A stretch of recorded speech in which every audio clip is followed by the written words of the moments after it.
Welcome to Generations, a show which helps people 50 and better lead happy, healthy, and productive lives. Here's Nadia Jordana. Hello and welcome to Generations. I'm Nadia Jordana. We're here today with Jay Theriault. He's in real estate. He's an expert in downsizing, and he's here to share with us information to help us as seniors decide when to downsize, whether to downsize, and how to downsize. But before we do that, let's meet our co-hosts. Bob, welcome to the show. Great, thank you. Glad to be here. Well, it's good to have you on the show. We always have a good time. Yep. Gloria, how about you? Oh, thanks, Nadia. I'm delighted. I have to say, I know Jay, and I'm really delighted to have him on the show. He's so knowledgeable. I think it's going to be a great show. Midge Bubani. Hi, I am happy to be here, and I'm very interested in what Jay has to tell me because I'm in one of those situations. So It's going to be interesting. I'm in that same situation too, at least thinking about it. And David Lepaco. Nice to be here. I am desperately needing help in terms of how to downsize. So glad to be here today. Downsizing is an ongoing thing. Beverly Crosby. Hello. I'm so happy to be here. This is such an interesting topic, and I'm sure we're all going to leave learning a lot today from Jay. Yes, we're going to be learning a lot from our guest, Jay Theriault. Welcome, Jay. Welcome to the show. It's great to be here. Welcome everybody else, and welcome to all your viewers. I think we can start off by having you say just enough about yourself, Jay, to whet our appetite, and then we'll get going with questions. Perfect. Well, I've been a realtor for the past 27 years. I started in 1994. My wife is originally from Lake Elmo. I'm from the East Coast. We met back in New York City where we were both actors many, many years ago when I was younger and I had a lot of hair. And we decided, as a lot of artists do in their mid-30s, to, start the family and actually own a car. So we decided to come here to be with Ruth's part of her family. And I literally started real estate classes the very next day after we arrived. I didn't even unpack a box. So I've been a realtor since '94. And the topic today, downsizing, really came about organically from a lot of my clients that I helped in '94 were in their 40s or 50s at that time. And as we all get older over the past 27 years, they naturally came to a point in their lives where they wanted to either get a smaller home or maybe needed to move to a different type of living arrangement. And so naturally, in order to help them, I had to modify what I was doing, and I learned a lot, and it's been a great process for me to help people. Do you have an idea of, or give us an idea of the different types of living arrangements that people move to? Because there's got to be a wide variety of situations and a wide variety of solutions. Yeah, there really are. We've got, for those of us that are in a bigger house or we've been in a house for 20 or 30 or 40 years, the whole process about thinking about making a move can be just totally overwhelming. So I've developed basically a 6-step process to kind of help people so that it's a roadmap. And one of those steps is, yes, deciding, where am I going to go to? And we've got a lot of housing choices out there for those of us that might have been in our family home for many years. And now the kids we're empty nesters and, everybody's gone. And we want to do something a little bit differently. So you can move to a smaller house. Maybe if you're like some of us, your knees are starting to go bad, so you need a 1-level home. Or you could choose, a condominium or a townhome, or maybe a co-op, or there's also senior living, both ownership wise and or rental. and there might be some for those of us that need a little bit of extra hands on deck. There's a lot of housing choices out there, and we can talk about all that. Mhm. Jay, I would really like you to talk about co-ops. I'm not really sure how co-ops work, and I know there are a couple of them in my neighborhood, but tell us a little bit more about how they work and how you buy them. Do you rent them, or what's the situation there? Sure. You know what I'll do is I'll group together three little types of housing together. So, because a lot of people who are in the beginning stages of this want to explore all of them. So they look at condominiums or townhomes or co-ops. Mhm. And the difference between the three, a townhouse traditionally in Minnesota is normally, it can be a one level, but it's normally a two level home, sometimes occasionally has a basement. And a condominium, we think mostly in Minnesota of a one level home, more like an apartment style. So it's it could be a multi-level building. It could be many levels depending on what municipality you're buying in. But it's more of an apartment style. So both in a townhome and a condominium, basically I'm buying what is within these four walls. So within the four walls of my unit that I'm buying, I'm responsible for everything. I'm responsible if the electricity goes out, or if I get a plumbing leak inside my unit, or if I have a toilet problem. I'm responsible as the new owner. And generally in a townhouse and a condominium unit, I have to join an association. Mhm. In the association, there's going to be every homeowner in a townhouse or a condominium complex is going to have to join the association. You have a monthly association fee. Most of them range today from $150 a month all the way up to $400 or $500, $600, $700 a month if you're in a high rise. And there's a lot of amenities in the building. So that's a condominium or a townhome. Now, a co-op is a completely different animal, a completely different type of ownership. My folks wanted to move from their home many, many years ago, and we talked about co-ops for them. And I said, the easiest way to think about this is in a co-op, it's more like a rental. So if I have a problem with my sink, I call the management company and they get the handyman over. If I have a problem with a light, if I have a problem with some carpet, I will call. Being a member of a co-op. A co-op means I'm a cooperative owner of the building. So instead of getting a title and a deed to the property, like I normally would in a house or in a townhouse or a condominium, I get shares of stock in the co-op, equal dollar amount wise to the value of my property. And so I have to bring in, generally in most co-ops, you have to bring in a lot more money rather than a minimum down payment that you might have with a regular mortgage. And you will have a monthly fee, which is kind of like a rental. But the nice part is for a co-op, they can have more amenities than a condominium or a townhouse complex. And if anything goes wrong with it, I'm more like a renter. So I just call the management company and have them come fix it. What are those fees, a month fees? The fees can really vary depending on the co-op. So it's a really interesting thing.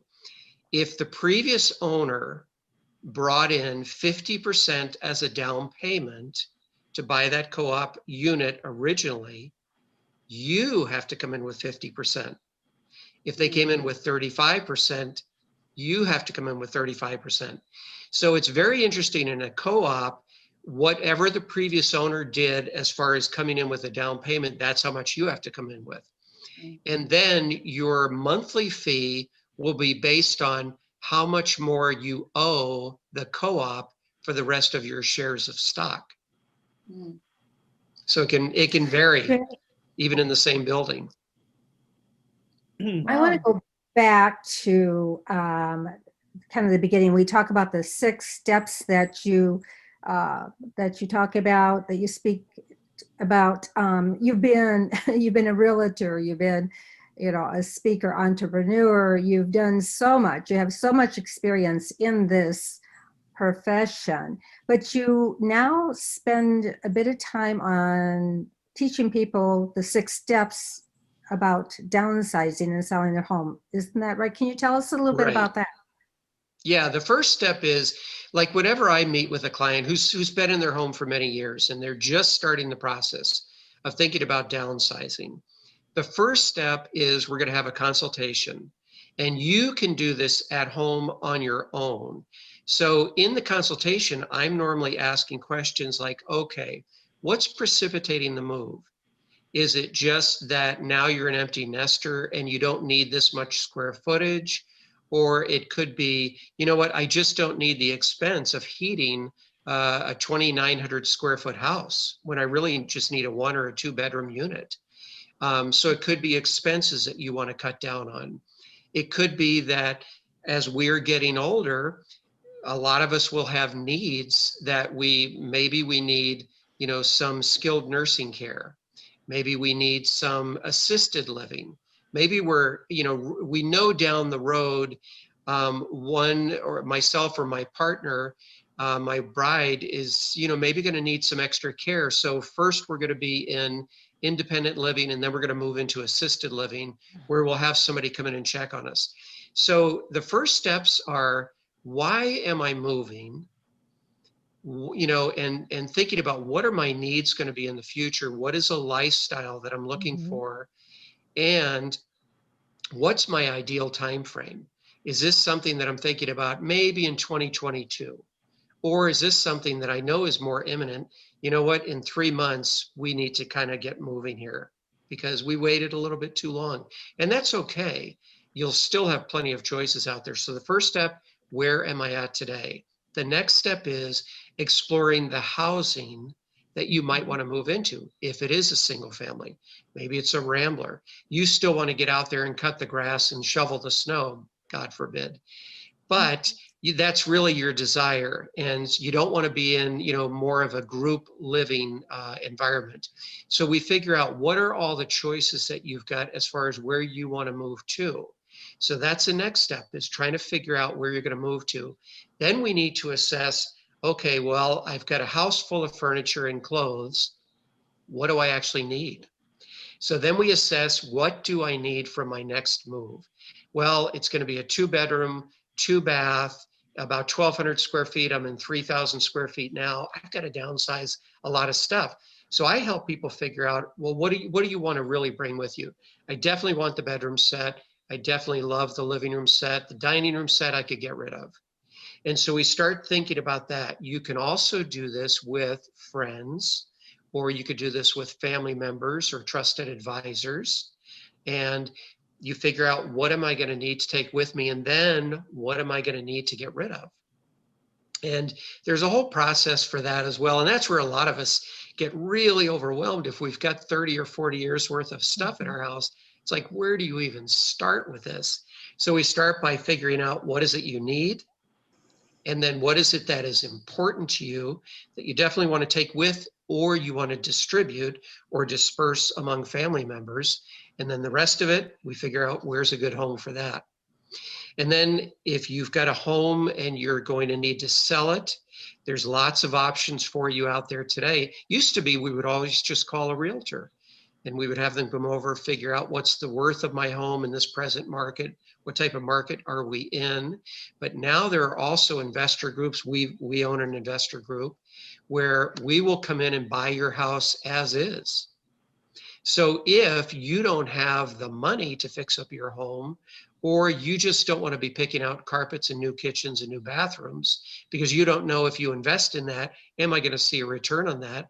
There's a lot of investor types that will buy your home as is. There's no realtor fees. There's generally no closing costs to the seller, and we'll buy your home as is and close when you want to close.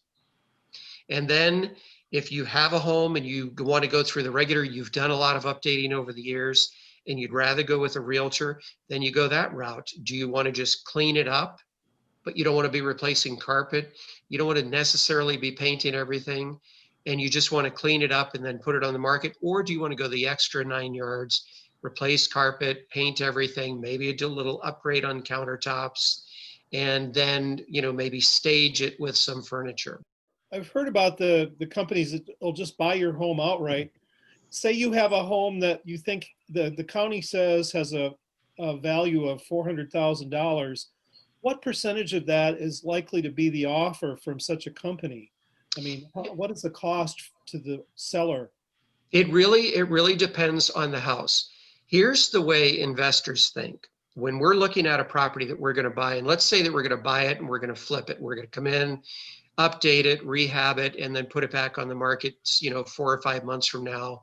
It'll take another couple of months, to sell.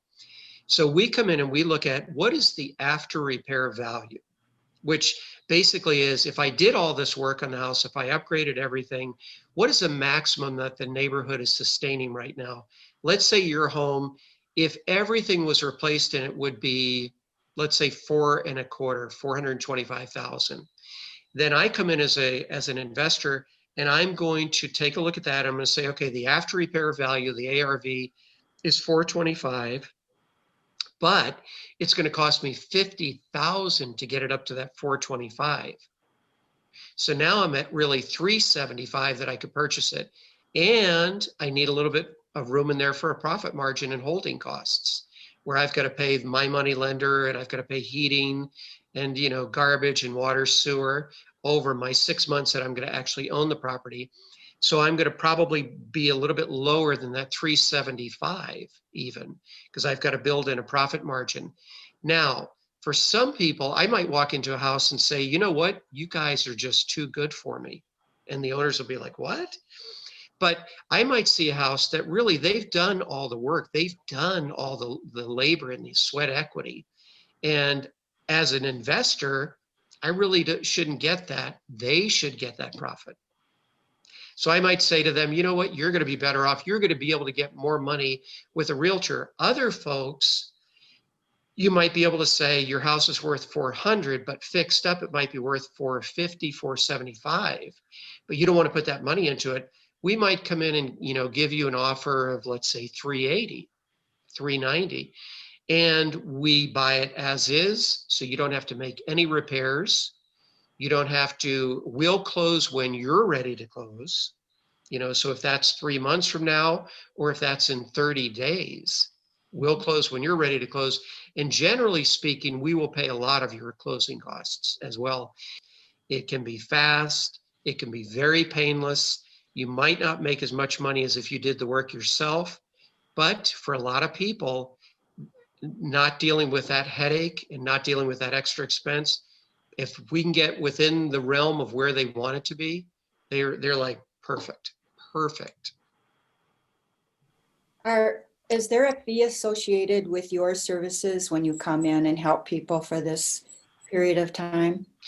If we're like any realtor that you deal with that deals with people that are downsizing and deals with people, kind of at this stage in their life, there's no fee to you up front. I mean, we work on a commission.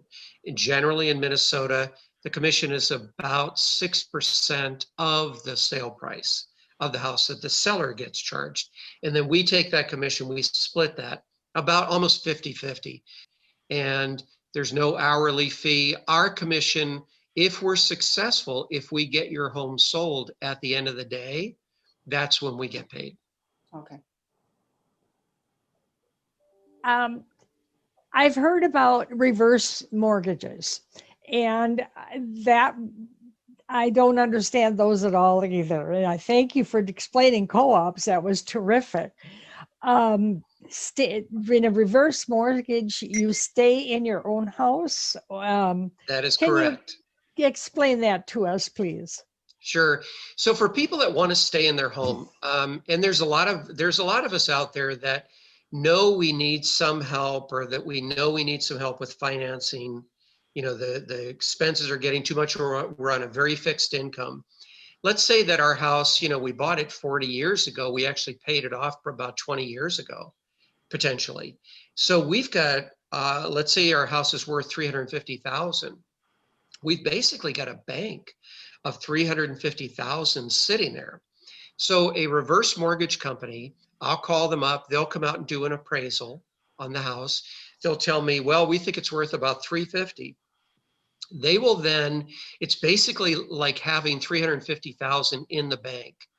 You can draw down now. Imagine if they gave you that 350,000 and you put it in your bank account.